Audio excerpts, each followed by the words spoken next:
Electronic and print media వారికి నమస్కారాలు తెలియజేసుకుంటున్నాం. గత 10 రోజులుగా వయోవృద్ధులు, కురవృద్ధులు, రేపో మాపో కాటికి పోయేవాళ్ళు జన్జీ పేరుతో దీక్షలు చేసి మనం చూసాం. అది కూడా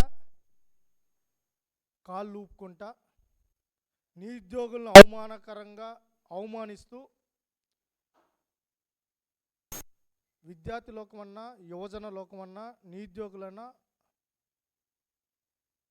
వాళ్ళ బాధ, వాళ్ళ కష్టం, వాళ్ళ శ్రమ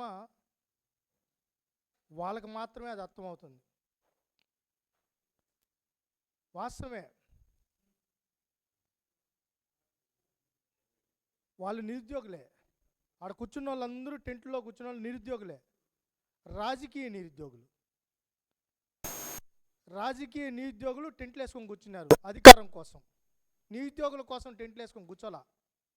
వాళ్ళకి అధికారం కావాలి కదా, అధికారం కావాలని టెంట్లు వేసుకొని కూర్చున్నారు.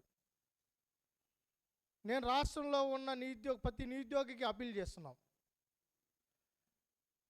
నిజంగా వీళ్ళకి మీ మీద ప్రేమ ఉండుంటే, నిజంగా ఏ పక్షానో ఎక్కడో చోట వాళ్ళకి మీ మీద సానుభూతి ఉండుంటే 2019-24 మధ్యలో మీరు అనేక పోరాటాలు చేశారు. డిఎస్సి ఎప్పుడు ఇస్తారంటూ జగన్మోహన్ రెడ్డి ఇంటికి 12 సార్లు వెళ్ళారు. అసెంబ్లీకి 9 సార్లు వెళ్ళారు.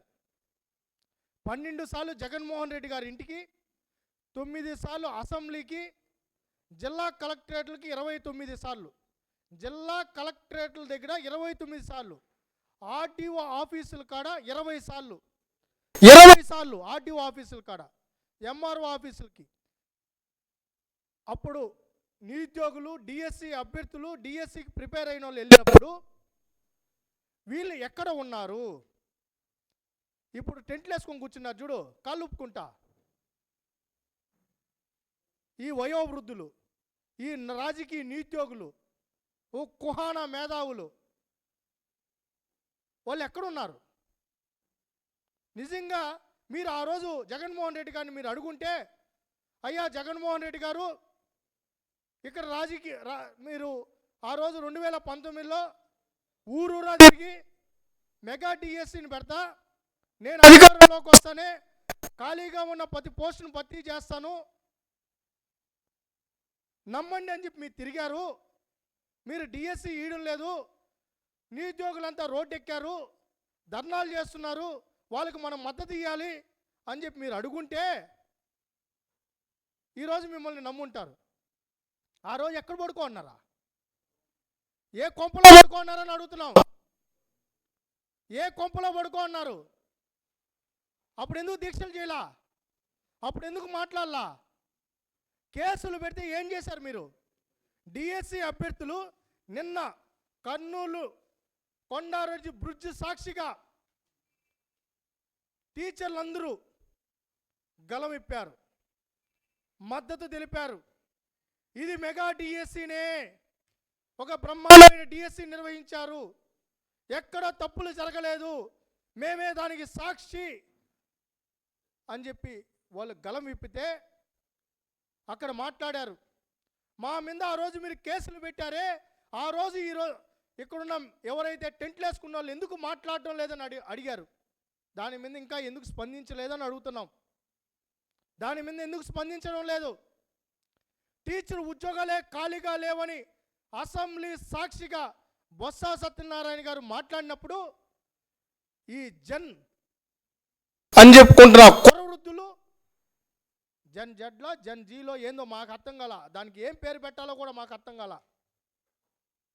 ఇంకొత్త పేరు పెట్టాలి వీళ్ళకి. డాన్సర్లు వీళ్ళు. బహుశా వీళ్ళని చూసినప్పుడు నవ్వాలో ఏడవాలో కూడా అర్థం కాల రాష్ట్రంలో ఉన్న ప్రజలకి. ఆ టెంట్లు కాకి పోవాలంటే అసహ్యంగా ఉంది జనాలకి. ఆ కుహానా మేధావులు దాని మీద ఇంతవరకు స్పందించాల. మరి డిఎస్సి ప్రిపేర్ అవుతున్న అభ్యర్థుల మీద గత ప్రభుత్వంలో కేసులు ఎందుకు పెట్టారు? బొత్స సత్యనారాయణ గారు అసెంబ్లీ సాక్షిగా టీచర్ పోస్టులు ఖాళీగా లేవని చెప్పినప్పుడు ఈ మేధావులు అని చెప్పుకుంటున్న, నిరుద్యోగుల పక్షాన అని చెప్పుకుంటున్న వీళ్ళెందుకు ఆ రోజు స్పందించలేదు, మాట్లాడలేదు? ఓడిపోతే గుర్తొస్తారు వీళ్ళకి నిరుద్యోగులు, యువత. గెలిచినప్పుడు గుర్తురారు వీళ్ళకి, పోరాటాలు చేసినప్పుడు గుర్తురారు, ఇప్పుడు గుర్తొస్తారు. ఇదే వాళ్ళు వేసుకున్న టెంట్ ఉంది కదా తిరుపతిలో, ఓల్డ్ మున్సిపల్ ఆఫీస్ కాడ 18 రోజులు ఎస్ఎఫ్ఐ, ఏఐఎస్ఎఫ్, ఏబీఈపీ, అఖిలపక్ష విద్యార్థి యువజన సంఘాలు రోజుకొక వినూత్న కార్యక్రమాలు చేశారు డిఎస్సి మీద. ఆ రోజు ఎందుకు మద్దతు తెలపలేదు అని అడుగుతున్నా. ఇదే తిరుపతిలో వీళ్ళు టెంట్ వేసుకున్న ప్లేస్లోనే ఇక్కడే ఉన్నారు విద్యార్థి నాయకులు. వీళ్ళు కూడా ఆ రోజు దీక్ష చేశారు, కేసులు అయ్యాయి. ఆ రోజు కూడా ఈస్ట్లో 2 కేసులు, అలిపిల్లో 2 కేసులు, యూనివర్సిటీ పోలీస్ స్టేషన్లో 7 కేసులు పెట్టింది వాస్తవా కాదా అని అడుగుతున్నా. తిరుచానూరు స్టేషన్లో కూడా పెట్టారు, కలెక్టరేట్కి వెళ్ళారని నిరుద్యోగుల మీద. అసెంబ్లీకి వెళ్ళారని చెప్పి అక్కడ కేసులు పెట్టారు. జగన్మోహన్ రెడ్డి గారు ఇంటికి వెళ్ళారని తాడేపల్లి పోలీస్ స్టేషన్లో కేసులు పెట్టింది వాస్తవా కాదని అడుగుతున్నా. నిరుద్యోగుల మీద కేసులు పెట్టిన వీళ్ళు నిరుద్యోగుల పక్షాన పోరాటం చేస్తున్నారంట. నిరుద్యోగులకు వెన్నుపోటు పొడిచిన వీళ్ళు ఈరోజు డిఎస్సి మీద మాట్లాడుతున్నారు. డిఎస్సియే నిర్వహించిన వీళ్ళు, డిఎస్సియే పెట్టని వీళ్ళు, టీచర్ పోస్టులు ఖాళీగా లేవని చెప్పిన వీళ్ళు, అసలు టీచర్ ఉద్యోగాలు ఎక్కడ ఖాళీగా ఉన్నాయని చెప్పిన మాట వాస్తవా కాదా? మళ్ళీ వీళ్ళు డిఎస్సి గురించి మాట్లాడుతున్నారు. ఇంకొక మాట, జగన్మోహన్ రెడ్డి గారు కొంతమందితో అభ్యర్థులతో మాట్లాడుతూ ఏం మాట్లాడారు మీరు విన్నారా? మనం వేసిన పాత కేసుల్లాగా కాకుండా కొత్తగా లాయర్లు పెట్టి వేయండి అన్నారు. ఏది డిఎస్సి నోటిఫికేషన్ ఇచ్చినప్పుడు వీళ్ళు కేసులు వేశారు, 241 కేసులు. హైకోర్టులో, సుప్రీంకోర్టులో కోర్టులు ఖర్చు పెట్టారు డిఎస్సి నిర్వహించకూడదని కోర్టులు ఖర్చు పెట్టారు. నోటిఫికేషన్ ఆపియాలని చూశారు. ఆ నోటిఫికేషన్ ఆపియాలని చూసిన వీళ్ళు, డిఎస్సి నిర్వహించకూడదని చెప్పిన వీళ్ళు, కోర్టులు ఖర్చు పెట్టిన వీళ్ళు ఈరోజు డిఎస్సి అభ్యర్థుల మీద ప్రేమ ఒలగబోస్తున్నారు.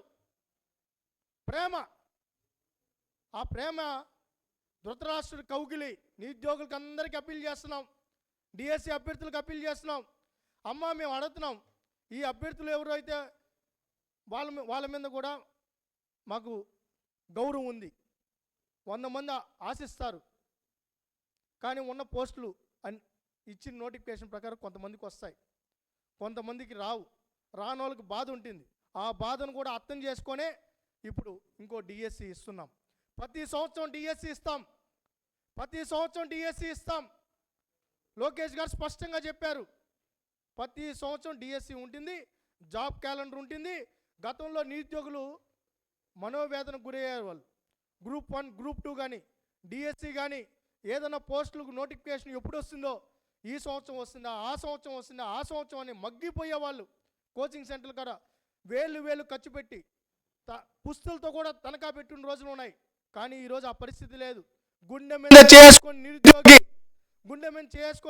గ్రూప్ 1 ఈ నెలలో నోటిఫికేషన్ వస్తుంది, ఎగ్జామ్ ఈ నెలలో ఉంటుంది. డిఎస్సి నోటిఫికేషన్ ఏ నెలలో వస్తుందో, ఏ నెలలో నోటిఫికేషను ఎగ్జామ్ ఉంటుందో స్పష్టంగా క్యాలెండర్లోనే డేట్తో కూడా ఇవ్వడం జరిగింది. ఇంత స్పష్టంగా ఈరోజు నిరుద్యోగుల కోసం ఆలోచిస్తున్న ప్రభుత్వం కూటమి ప్రభుత్వం. ఒక పద్ధతి ప్రకారం చేస్తున్నాం. ఇప్పుడు అప్పీల్ చేస్తున్నాం నిరుద్యోగుల్ని, మిమ్మల్ని వాడుకోవాలని చూస్తున్నారు, మిమ్మల్ని రెచ్చగొట్టాలని చూస్తున్నారు. నేను అడుగుతున్న సూటిగా, డిఎస్సియే నిర్వహించకూడదనుకున్న వీళ్ళు వీళ్ళు మీ మీద ప్రేమ ఎందుకు ఒలగబోస్తున్నారు? అడుగుతున్నా, సూటిగా అడుగుతున్నా. మీకు డిఎస్ఏ నిర్వహించకూడదు అనుకున్న వాళ్ళు ఇప్పుడు డిఎస్ఏ అభ్యర్థుల పక్షాన మాట్లాడుతున్నారు. మరి ఎందుకు ఆ రోజు నిర్వహించకూడదని కేసులు వేశారని మీరు ఎందుకు అడగడం లేదని అడుగుతున్నా. మీరు అడగండి, కేసులు ఎందుకు వేశారు జగన్మోహన్ రెడ్డి గారు అని అడగాలి. అడగాలి. నిరుద్యోగ యువత ప్రశ్నించాలి. నిన్న టీచర్లు ప్రశ్నించారు, నిరుద్యోగులు కూడా ప్రశ్నించాలి. ఇప్పుడు వచ్చే డిఎస్సి మీద అప్పుడే కేసులు రెడీ చేస్తున్నారంట. జాబ్ క్యాలెండర్ మీద కేసులు రెడీ చేస్తున్నారు. కోర్టుకు వెళ్ళాలని, జాబ్ క్యాలెండర్ను అడ్డుకోవాలని, పోలీస్ శాఖ రిక్రూట్మెంట్ అడ్డుకోవాలని, ఇప్పుడు వచ్చే 26 డిఎస్సిని అడ్డుకోవాలని కోర్టుకు అప్పుడే పిటిషన్లు ప్రిపేర్ చేస్తున్నారు. యూనివర్సిటీ పోస్టుల మీద పిటిషన్లు ప్రిపేర్ చేసి కోర్టులో వేశారు. కోర్టు మొటికాయలు వేస్తా ఉన్నా వీళ్ళకి సిగ్గు రావడంలా. పర్వతనేని చంద్రశేఖర్ రెడ్డి అంట, ఆయన ఎమ్మెల్సీ అంట, కోర్టుకు వెళ్తున్నాడు, చివాట్లు పెట్టించుకుంటున్నాడు, మళ్ళీ వస్తున్నాడు, మళ్ళీ ఒక పిల్లి వేస్తున్నాడు. మేము అడుగుతున్నాం, సిబిఐ ఎంక్వైరీ కావాలా మీకు? CBI enquiry. సిబిఐ మీద వీళ్ళకి ఇప్పుడు ప్రేమ వచ్చింది. సిబిఐని వీళ్ళు ఇప్పుడు నమ్ముతున్నారు. నేను అడుగుతున్నా, సిబిఐ మీద నిన్న సునీతమ్మ మీ చెల్లి వివేకానంద రెడ్డి గారి కుమార్తె మీ పార్టీ అధికారంలోకి రావడానికి ప్రధాన హత్య, ఆయన శవాన్ని అడ్డం పెట్టుకొని, ఆయనకు భౌతిక దేహాన్ని అడ్డం పెట్టుకొని మీరు అధికారంలోకి వచ్చారు. 5 ఏళ్ళు ఎంజాయ్ చేశారు. నిన్న రాష్ట్రపతి గారికి లేఖ రాసింది, సిబిఐని తొందరగా చర్యలు తీసుకోవాలని. ఇదే సిబిఐ అవినాష్ రెడ్డి గారికి మీదకి వస్తే, ఆయన ప్రధాన ముద్దాయని తెలుసుకొని వస్తే సిబిఐ మీద కేసులు పెట్టింది మీరు. ఈరోజు సిబిఐ కావాలంట వీళ్ళకి. సిబిఐ రావాలంట. యాడికి రావాలా? వస్తే కర్నూలులో కేసులు ఎందుకు పెట్టారయ్యా మీరు? కేసులు ఎందుకు పెట్టారు అని అడుగుతున్నాం. సిబిఐ మీద సిబిఐని ఎందుకు అడ్డుకున్నారని అడుగుతున్నాం. ఈరోజు సిబిఐ గుర్తొచ్చింది వీళ్ళకి. మరి వివేకానంద రెడ్డి కేసులో సిబిఐని మీరు ఎందుకు రమ్మని పిలవడం లేదు, ప్రశ్నించడం లేదు? సిబిఐని రమ్మని పిలవండి. వివేకానంద రెడ్డి గారి కేసులో కూడా రండి. సునీతమ్మ గారు నిన్న కన్నీటి పర్యంతం అయిపోయారు. తండ్రి హత్యకు గురయ్యారు. 7 సంవత్సరాల నుంచి ఆర్తనాదాలు పెట్టిన నీ చెల్లి మీ పార్టీ అధికారంలోకి రావడానికి ప్రధాన కారణం వివేకానంద రెడ్డి గారి హత్య. ఆ రోజు కూడా మా మీద వేసేశారు, ఇప్పుడు డిఎస్సి వేసేసినట్టు. నారాసుర రక్త చరిత్ర మీరే వేసేసేది, మా మీద వేసేసేది. దానికి ఇంకోటి ఎందుకు ఈ పాయింట్ చెప్తున్నానంటే, ఆ ఆడియో కాల్ ఉంది చూసినారా, ఎవరు అనుకుంటున్నారా? ఈ 15 లక్షల ఎపిసోడ్ ఉంది చూడండి, వైసీపీ కార్యకర్త వీడే రోసయ్య, ఆ ఫోన్ నెంబర్ వీడిదే, ఇతందే. వీడు నందిగామ సురేష్ ప్రధాన అనుచరుడు. వీళ్ళే మాట్లాడేసి, వీళ్ళే చెప్పేసి, వీళ్ళే ఆడియో రికార్డ్ చేసేసి మళ్ళీ ఎత్తి మా మీద వేసేసేయండి. మసిగుడ్డ వేసేయండి. వివేకానంద రెడ్డి గారిని ఎట్ట తల పగల కొట్టారో, తల ఎలా నరికేశారో ముక్కలుగా, ఈరోజు డిఎస్సి మీద కూడా అలాంటి కొత్తే జరుగుతోంది. అభియోగాలు వేస్తున్నారు. మరి సిబిఐని ఆ రోజు ఇదే జగన్మోహన్ రెడ్డి గారు సిబిఐని వివేకానంద రెడ్డి కేసులో సిబిఐ కేసు పెట్టాలని కోరుకున్న ఈయన సిబిఐ వస్తే సిబిఐ మీదే కేసు పెట్టా. నిజమా కాదా ఇది? కర్నూలులో ఎందుకు అడ్డుకున్నారు? ఎందుకు కేసులు పెట్టారు? మరి ఇంకోటి కూడా అడుగుతున్నాం మీడియా పక్షాన. గ్రూప్ వన్ మీ హయాంలోనే జరిగాయి. ఎవరితో కరెక్షన్ చేయించారు? వాచ్మెన్లతో, డ్రైవర్లతో, ఆటో డ్రైవర్లతో, మీ ఇంట్లో పనిచేసే తాడేపల్లి కొంపలో పనిచేసే పనులతో గ్రూప్ 1 ఆర్డీఓ క్యాడర్ ఆఫీసర్లను సెలెక్ట్ చేసుకోవడానికి వంటింట్లో పనిచేసే వాళ్ళని, ఆటో డ్రైవర్లను సెలెక్ట్ చేసి కరెక్ట్ చేయించిన మాట వాస్తవా కాదా? ఇప్పుడు ఎక్కడున్నారు ఆఫీసర్లు? అంతా జైల్లో ఉన్నారు. గ్రూప్ 1 మీద ఎందుకు సిబిఐ ఎంక్వైరీ అడగడం లేదని అడుగుతున్నాం. నిరుద్యోగుల పక్షాన్ని అడుగుతున్నాం. సిబిఐ ఎంక్వైరీ కూడా గ్రూప్ 1 మీద ఎందుకు రమ్మని చెప్పి పిలవండి, టెంట్లు వేయండి, అక్కడ కూడా పెట్టండి. గ్రూప్ 1 మీద కూడా ఎంక్వైరీ చేయాలి, సిబిఐ ఎంక్వైరీ చేయాలి అని ఎందుకు అడగడం లేదని అడుగుతున్నాం. ఆ రోజు జగన్మోహన్ రెడ్డి గారు రాజీనామా ఎందుకు కోరుకోలే? మీరంతా ఈ ముసుగు వీరులు, కుహానా మేధావులు, వయోవృద్ధులు, రేపో మాపో కాటికి పోయే వాళ్ళు రాష్ట్రంలో అలజడి సృష్టించాలని చూస్తారా? వీళ్ళంతా మేధావులు, ముసుగులంతా ఏదో ఎఫ్ఆర్సిఎస్ లండన్లో చదివారంట. వీళ్ళు ఎక్కడ చదివారు? వీళ్ళంతా ఏ ఊర్లో చదివారా? విమర్శలు చంద్రబాబు నాయుడు గారిని, లోకేష్ గారు రాజీనామా చేయాలంట. ఎందుకు రాజీనామా చేయాలి? డిఎస్సి ఇచ్చిన దానికి రాజీనామా చేయాలా? 16,000 మంది ఉద్యోగస్తులుగా మార్చేందుకు రాజీనామా చేయాలా? జాబ్ క్యాలెండర్ ప్రకటించిన దానికి రాజీనామా చేయాలా? 2026 డిఎస్సి ప్రకటించినందుకు రాజీనామా చేయాలా? విద్యాశాఖను ప్రక్షాళన చేసి సమర్థవంతమైన విద్యాశాఖ ఈరోజు సమర్థవంతంగా ముందుకెళ్తున్నందుకు ప్రక్షాళన చేయాలా? ఎంతమంది బిడ్డలు ఉంటే అంతమందికి తల్లికి వందనం ఇస్తున్నందుకు రాజీనామా చేయాలా? దేనికి రాజీనామా చేయాలని అడుగుతున్నాం. దేనికి రాజీనామా చేయాలి? కొంతమంది కాలేజీలు యాజమాన్యాలు కూడా ఇంకా పోలా వాసన, వాళ్ళకు మెద్ద తెలుపుతున్నాం, వాళ్ళకు కూడా చెప్తున్నాం. అన్నీ గమనిస్తున్నాం. ఎవరితో వీళ్ళు ర్యాలీలు చేస్తున్నారు? వీళ్ళు చూడండి. ఎవరు వీళ్ళంతా? నిన్న ఒకరితో గుండు గీయించారు. డిఎస్సి అభ్యర్థి అని చెప్పారు. లాస్ట్ తీరా చూసి ఆయన డిఎస్సి అభ్యర్థి కాదు అతను. అక్కడ కూడా మోసమే. గుండు కొట్టించుకున్నాడు కూడా మోసకాడే.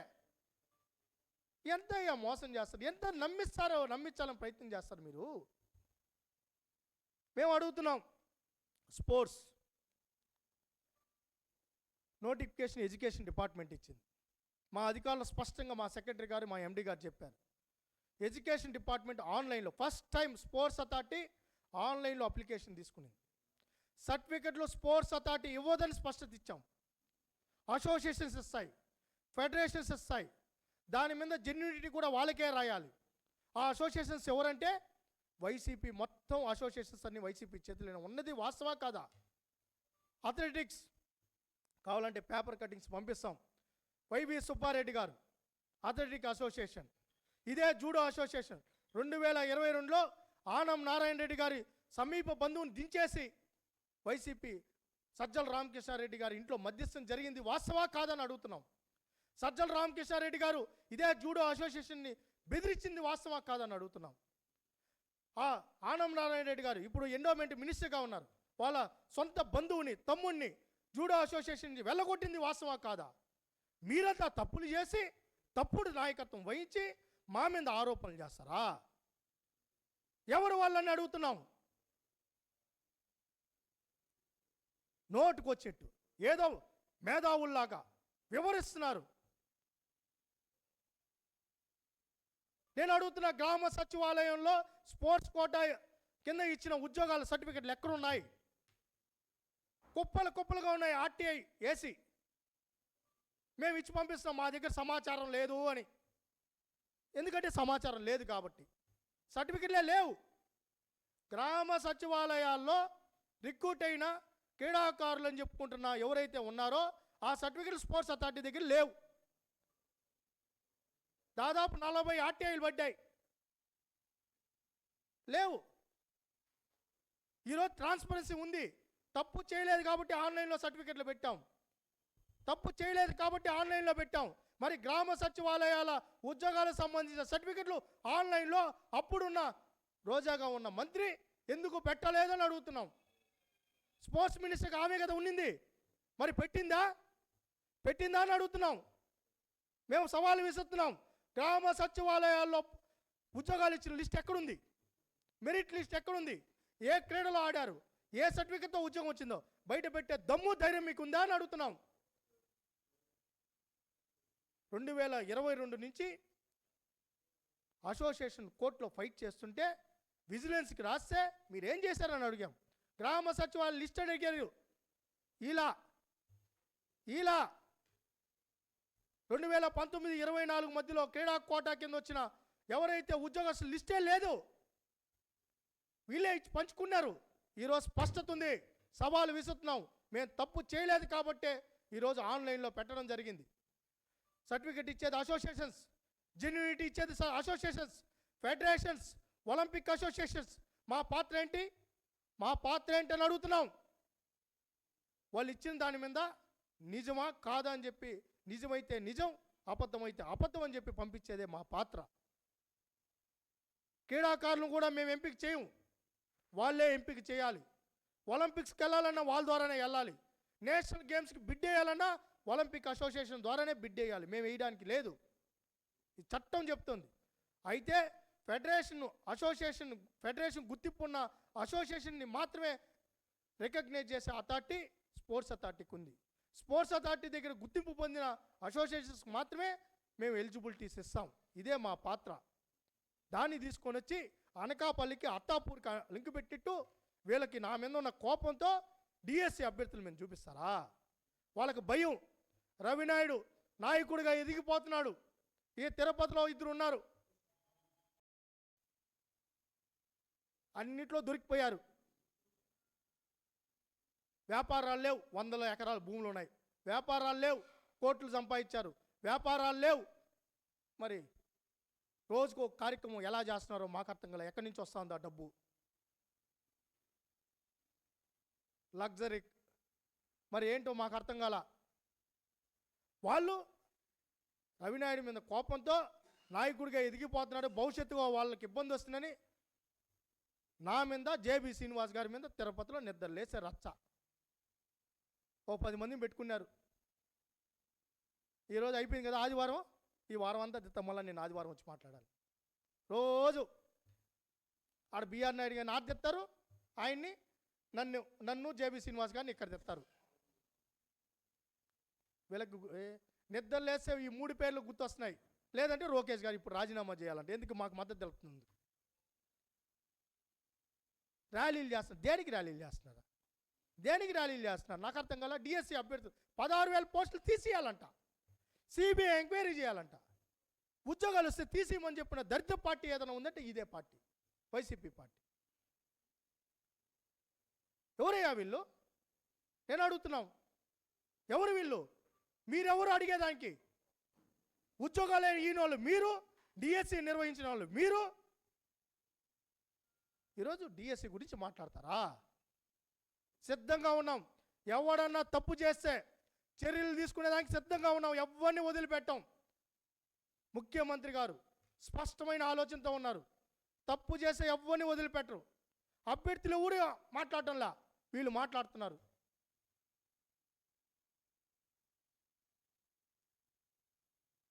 ఏ అభ్యర్థి వచ్చి కంప్లైంట్ ఇచ్చారు? ప్రతి అభ్యర్థి ఇచ్చిన దాని మీద ఎడ్యుకేషన్ డిపార్ట్మెంట్ స్పష్టత ఇచ్చింది, స్పోర్ట్స్ అథారిటీ ఇచ్చింది. ఈరోజు మేము కూడా చెప్తున్నాం, కోర్టులో కేసు ఉంది. ఆంధ్రప్రదేశ్ స్పోర్ట్స్ అథారిటీ ఏదైతే ఉందో వాటన్నిటి మీద మేము ఇవ్వడానికి సిద్ధంగా ఉంది. ఆల్రెడీ ఇచ్చేసాం. 2022 వెటనరీ పోస్టులు కానీ, జూడోలో సంబంధించినవి కానీ, గ్రామ సచివాలయాలు కానీ డేటానే లేకుండా చేసేసారు వీళ్ళు.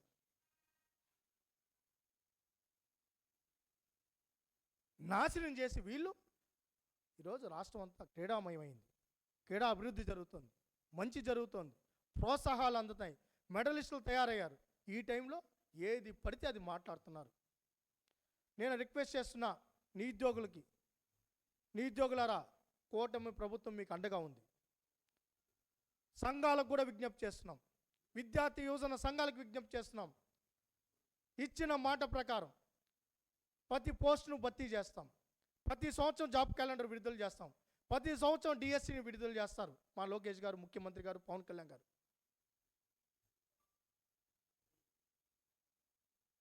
ఈరోజు ఒక స్పష్టమైన ఆలోచనతో వెళ్తున్నాం. వీళ్ళకి అధికారం కావాలి, మిమ్మల్ని గిల్లి పెడతారు. మిమ్మల్ని గిల్లి మీ శవాల మీద తగలబడితే దాంతో చలి కాచుకునే రకం వీళ్ళు. బాబాయినే చంపేసి బాబాయినే చంపేసి అధికారంలోకి వచ్చి బాబాయ్ కుటుంబాన్ని ఇబ్బంది పెట్టిన వీళ్ళు మీ మీద ప్రేమ ఉంటుందా అని అడుగుతున్నాం. ప్రేమ ఉంటుందా? వివేకానంద రెడ్డి కుటుంబాన్ని ఇబ్బంది పెట్టిన వీళ్ళు మీ మీద ప్రేమ చూపిస్తారని ఎట్టనుకుంటారు?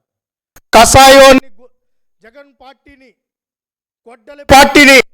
గొడ్డలి పార్టీ నేతల్ని నమ్మడం అంటే కసాయో నమ్మడమే, గొర్రె కసాయోని నమ్మడమే. బాగా అలంకరిస్తారు, మాలేస్తారు, బొట్టు పెడతారు, కసక్కనేసేస్తారు అధికారంలోకి వస్తానే. ఏది నిరుద్యోగుల్ని కసక్కనేసేస్తారు. కాబట్టి అన్నిటి మీద స్పష్టంగా ఉన్నాం. ఎవడు తప్పు చేసినా, ఏ అసోసియేషన్ తప్పు చేసినా, ఏ ఫెడరేషన్ నుంచి తప్పుడు ధృవపత్రాలు వచ్చినా అటు కేంద్ర ప్రభుత్వం, రాష్ట్ర ప్రభుత్వాలు ఉపేక్షించవు, వదిలిపెట్టాం. మేము క్రీడాకారుల కోసం మాత్రమే ఈ స్పోర్ట్స్ అథారిటీ ఉంది. వాళ్ళ భవిష్యత్తే మాకు ముఖ్యం. ఆ విషయంలో స్పష్టంగా ఉన్నాం. ముఖ్యమంత్రి గారు స్పష్టంగా ఉన్నారు, విద్యాశాఖ మంత్రి గారు స్పష్టంగా ఉన్నారు, మా అధికారులు స్పష్టంగా ఉన్నారు. కాబట్టి అధికారం కోసం విశృంఖలంగా యథేచ్ఛగా ఎట్ట పట్టి అట్ట మాట్లాడుతున్నారు, ఎట్ట పట్టి అట్ట చేస్తున్నారు. నిరుద్యోగులే గుణపాఠం చెప్తారు. మరొకసారి నిరుద్యోగులకు అందరికీ అప్పీల్ చేస్తున్నాం, డిఎస్సికి ప్రిపేర్ అవ్వండి. టెట్ జరుగుతోంది, డిఎస్సికి కూడా డేట్ ఇస్తున్నాం. జాబ్ క్యాలెండర్ ఉన్నాయి, ఇంకా స్టడీ చేస్తున్నాం. అసోసియేషన్స్ మీద కూడా ముఖ్యమంత్రి గారు దృష్టిలో పెట్టి ఒక సమర్థవంతమైన యాక్షన్ కమిటీ కూడా రెడీ చేయబోతున్నాం. ఎక్కడ ఇంకా భవిష్యత్తులో ఇప్పటికే డీజీ లాకర్ సిస్టమ్ తీసుకొని వచ్చాం, ఆన్లైన్ విధానం తీసుకొని వచ్చాం. ఇంకా పద్ధతి నేషనల్ స్పోర్ట్స్ కోడ్ కూడా సమర్థవంతంగా అమలు చేస్తామని కూడా తెలియజేసుకుంటూ, ఈరోజు రేపు ర్యాలీలంట. ఏది ఒక సన్న సందులో పెట్టుకుంటారు ర్యాలీలు, భారీ ర్యాలీ అని చెప్తారు. ఏది ఆ 4 బైకులు కూడా బావు, అక్కడి నుంచి ర్యాలీ అంట, భారీ ర్యాలీ అంటారు. ఎక్కడ రాష్ట్రం అంతా. దాంట్లో ర్యాలీలో ఎవరు పాల్గొంటారు తెలుసా? మీరు చూడండి, పోయి చూడండి, రాష్ట్రం అంతా పోస్టర్లు చూడండి ఒకసారి. ఎవడు నిరుద్యోగం ఉండడు. బాగా గంజాయి తీసుకునే వాళ్ళు, పిక్ పాకెటర్స్, చైన్ స్క్రాచర్స్, వాళ్ళని పట్టుకొని వస్తారు, వాళ్ళతో ర్యాలీ చేస్తారు. వీళ్ళు నిరుద్యోగులు అని చెప్తారు. తెల్లారేకుంది తెలిసిపోతుంది, దొంగ దొరికిపోతాడు. వీళ్ళ ఏంటంటే దరిద్రం ఏంటంటే, వైసీపీ దరిద్రం, బెంగళూరు నుంచి తాడేపల్లికి ఫ్లైట్లో మసికొట్లు బురద డ్రమ్ములు తీసుకొచ్చుకుంటాడు. అందరి మీద వేస్తాడు, లాస్ట్ ఆయన మీదగా వేసుకుంటాడు. ఈ తిరుపతిలో కూడా అంతే, ఇదే టీం. వీళ్ళే డిఎస్సీ అభ్యర్థులు, వీళ్ళే నిరుద్యోగులు, వీళ్ళే తిరుపతి సేవకులు, వీళ్ళే జంజీలు, జడ్లు, వినాశకులు కూడా. స్కిట్లేస్తున్నారు, సిగ్గు లేదా? స్కిట్లేస్తారా? ఏంటి? ఏదైతే రోడ్లు వేశారు కదా, కొట్టేశారు కోట్లు, దాని మీద ఏంటి స్కిట్లు? ఆడ ఇంటి పేరుతో కొట్టేశారు కదా, గుర్రపు సారి కోసం భూములు కొట్టేశారు కదా, దాని మీద ఏంటి స్కిట్లు? ఏది మున్సిపల్ డిపార్ట్మెంట్లో 400 పోస్టులే ఉన్నా, ఎన్ని పోస్టులు అంట ఆడిచ్చేశారు. ఏది ఎవడు పడితే వాడికి, దాని మీద ఏంటి స్కిట్లు వేస్తున్నారు. స్కిట్లు దేనికి వేస్తారు? స్కిట్లా షో చేస్తున్నారు తిరుపతి అంతా. ఎవడు నమ్మేవాళ్ళ, మీ వేషాలన్నీ తెలిసిపోయి పులేషాలు అయిపోయినాయి. వేసేసినారు, గంగమ్మ జాతరలో వేసిన వేషాలన్నీ వేసేసినారు. ఇంకేం కొత్తగా వేసేదా? వేసుకోండి, రవినాయని లీడర్ చేస్తున్నారు, చేయండి.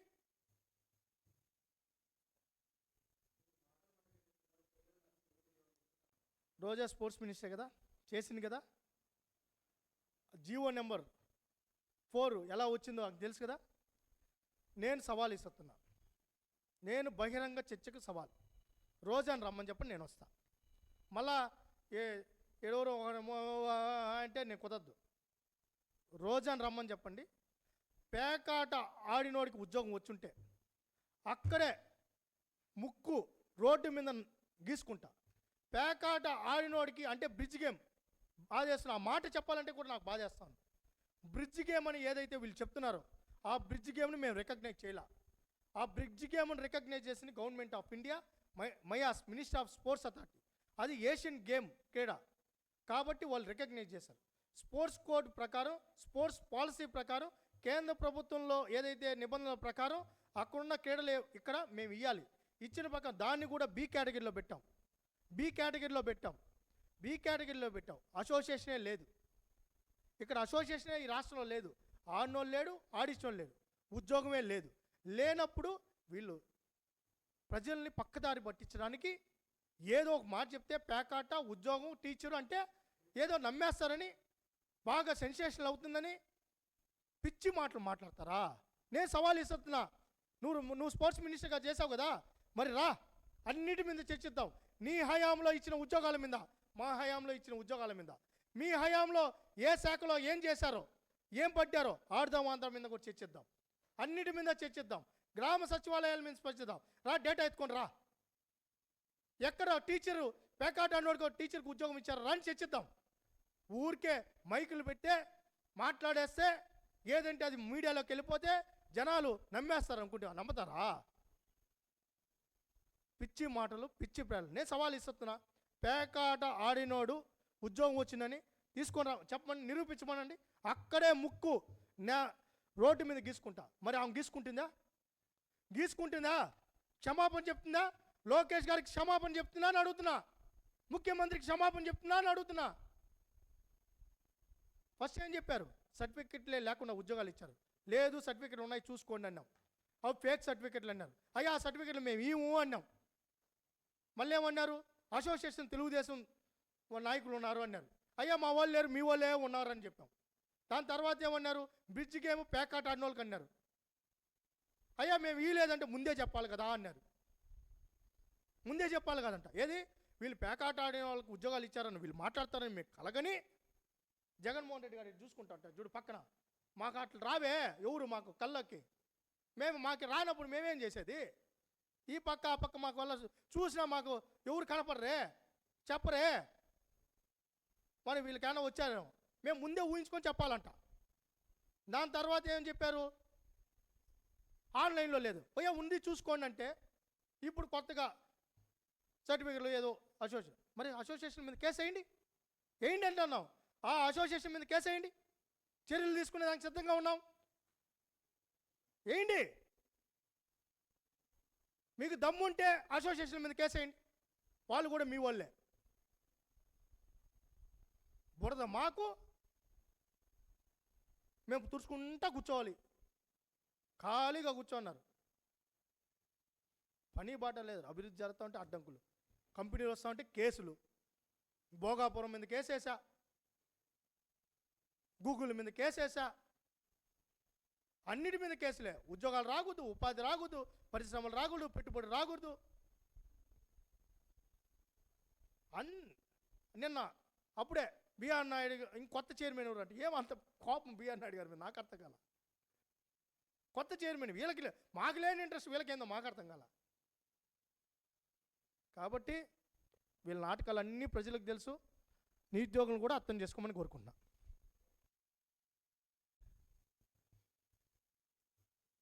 రౌడీయిజంతో 25 ఏళ్ళ నుంచి తిరుపతిని భయపెట్టుకొని బతకాలని చూశారు.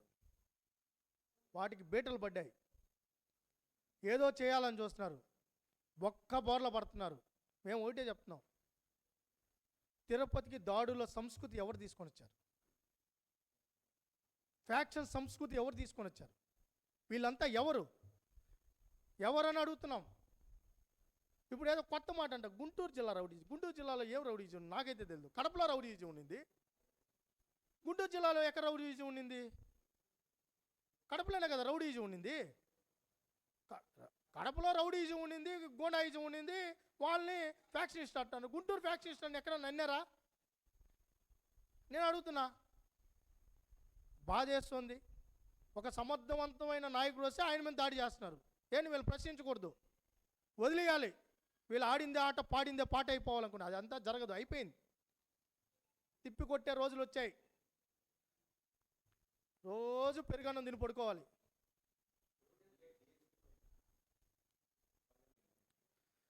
ఇప్పుడు డిఎస్సి అనేది ఒక ప్రక్రియ. వాళ్ళు ఎందుకు క్వాలిఫై కాలేదని స్పష్టత ఇచ్చారు, ఎందుకు ఉద్యోగాలు రాలేదని స్పష్టత ఇచ్చారు. హారిజంటల్ రిజర్వేషన్ జీవో నెంబర్ 77 ఎవరు తీసుకొని వచ్చారు? ఎవరి హయాంలో వచ్చింది? ఎవరి హయాంలో వచ్చిందన్న? ఈయన హయాంలోనే కదా వచ్చింది. ఎందువల్ల ఉద్యోగం రాలేదో ఈయనకి తెలియాలి కదా, ఎందువల్ల వస్తుందో ఈయనకి తెలియాలి కదా. మహిళా కేటగిరీలో ఉమెన్ కేటగిరీ అక్కడ ఉంది, మహిళలకే కదా అక్కడ ఇవ్వాలి. ఎస్సీ కేటగిరీ ఉంది, ఎస్సీకే కదా ఇవ్వాలి. నాన్ లోకల్ ఉంది, నాన్ లోకల్ కేటగిరీలోనే కదా అక్కడ ఇవ్వాలి. స్పోర్ట్స్ కోటా ఉంది, స్పోర్ట్స్ కోటాలో వాళ్ళకి ఉద్యోగాలు ఇవ్వాలి కదా. హారిజంటల్ రిజర్వేషన్ ఏ టైంలో వచ్చింది? 2023లో హారిజంటల్ రిజర్వేషన్ వచ్చింది. ఈరోజు అక్కడ బాధ ఉంది మాకు కూడా. ఇప్పుడు అక్కడ ఒక కోటా ఫిక్స్ అయిన తర్వాత వాళ్ళకే ఉద్యోగం వస్తుంది. అక్కడ మెరిట్ ఉన్నప్పటికీ అది ఆల్రెడీ రిజర్వ్డ్ అయిపోయిన టీచర్ పోస్ట్ వాళ్ళకే వస్తుంది అక్కడ, అది స్పష్టత ఉంది. బహుశా వీళ్ళకి హారిజంటల్ రిజర్వేషన్ మీద ఇచ్చిన వాళ్ళకే అవగాహన లేదు. ఓపెన్ కేటగిరీలో లేకపోతే రిజర్వ్డ్ కేటగిరీ ఎవరికి వస్తుంది అది కూడా తెలియదు. ఒకవేళ తప్పు జరిగింది ఎవరి మీద కోర్టుకు వెళ్ళాలి? తప్పు చేసినవాడి మీద కోర్టుకు వెళ్ళాలి. ఎవరు వెళ్తారు? బాధితుడు వెళ్తాడు. వీళ్ళకేం పని బాట లేదు, వీళ్ళకేం పని? నేను అడుగుతున్నాను, వీళ్ళకేం పని బాట లేదా? వీళ్ళకే బాధితుడు కదా కోర్టుకు వెళ్ళాలి. ఆడ కూడా కోర్టులో అడిగా, అభ్యర్థులు రాకుండా మీరు ఎందుకు వస్తున్నారంటే అభ్యర్థులు భయపడుతున్నారంట. మన 300 కేసులు వస్తే మన భయపడితే 300 కేసులు ఎట్టొస్తాయా అని అడిగితే దానికి మాటలా, దానికి నోరులే, దానికి స్పష్టతలా, రోజు మాట్లాడుతున్నారు. కాబట్టి ఏమాత్రం ఇంక వీళ్ళకి లేదులే, సిగ్గు శరం ఏముంటుంది, ఇంక నేను దాన్ని మాట్లాడినా కూడా అది పెద్ద బూత్ అవుతుంది.